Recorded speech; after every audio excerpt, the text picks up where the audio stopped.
અથાગ પરિશ્રમનું પરિણામ માત્ર હોશિયાર વિદ્યાર્થીઓ જ નહીં પણ બધા જ વિદ્યાર્થીઓ હોશિયાર હોય છે તે વ્યાખ્યા શ્રી પરિશ્રમ એકેડેમી માણાવદરે સાર્થક કરી છે।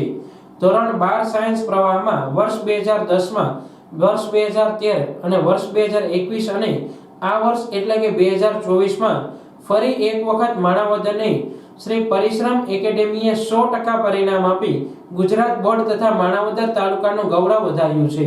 મારું નામ ઊંઝિયા નેવિલ, હું પરિશ્રમ એકેડમી માણાવદરનો એક શિક્ષક છું।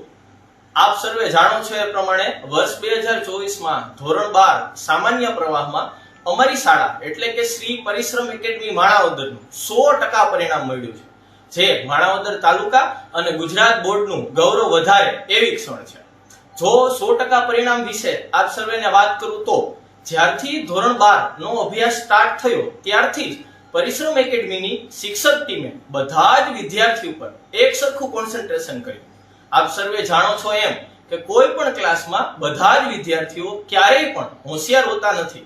એમાં ઘણા વિદ્યાર્થીઓ ખૂબ હોશિયાર, જ્યારે અમુક વિદ્યાર્થીઓ ભણવામાં મધ્યમ પણ હોય છે, પણ અમારા શિક્ષક મિત્રોએ બધાનું એક સરખું અને યોગ્ય માર્ગદર્શન કર્યું અને જે વિદ્યાર્થીને જેની જરૂર છે તે પ્રમાણે રસ્તો બતાવી અને આ સફળતા મેળવી છે। એ બદલ હું પરિશ્રમ એકેડમી માણાવદરને તથા સમગ્ર વિદ્યાર્થી મિત્રોને અભિનંદન પાઠવું છું। અસ્તુ। અથાગ પરિશ્રમ, યોગ્ય માર્ગદર્શન, વ્યક્તિગત ધ્યાન, યોગ્ય દિશા આપનાર તેમાં વિષય શિક્ષક અસ્મિતાબેન, મીનાક્ષીબેન, સિંગલ ગુણવંતભાઈ, નેવિલભાઈ ઊંઝિયા, કિંજલબેન, દિશાબેન અને પારેખ વિવેકભાઈની મરલ પ્રેરણાથી સંસ્થા ધન્યતાથી લાગણી અનુભવે છે।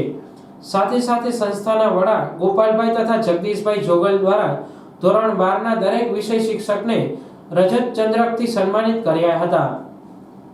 માત્ર હોશિયાર વિદ્યાર્થીઓ જ નહીં પણ બધા જ વિદ્યાર્થીઓ હોશિયાર, આ વ્યાખ્યાને સાર્થક કરી હોય કોઈએ તો માણાવદર તાલુકાની એકમાત્ર શાળા એટલે શ્રી પરિશ્રમ એકેડેમી માણાવદરે, કે જે આ વર્ષે એટલે કે 2024માં ધોરણ 12 સામાન્ય પ્રવાહનું 100% પરિણામ લાવી સમગ્ર બોર્ડ ઉપરાંત માણાવદર પંથક, માણાવદર તાલુકામાં 100% સંસ્થા 100% પરિણામ આપતી સંસ્થા બની છે, કે જેના ખરા યશ અને ભાગીદાર જો કોઈ હોય તો એ મારા દરેક વિષય શિક્ષકો છે, કે જેને વર્ષ દરમિયાન અથાગ પ્રયત્ન અને ખૂબ જ ઝીણવટપૂર્વક વ્યક્તિગત બધા જ વિદ્યાર્થીઓને માહિતી આપી અને જે વિદ્યાર્થીઓ માટે જે કાર્ય કરેલું છે અને એનું ઉત્તમ પરિણામ આજે આપણે જોઈ રહ્યા છે। અને ખરા અર્થમાં બધા જ વિદ્યાર્થીઓ તેમજ દરેક શિક્ષકોને શાળા પરિવાર વતી ખૂબ ખૂબ અભિનંદન પાઠવું છું। આભાર।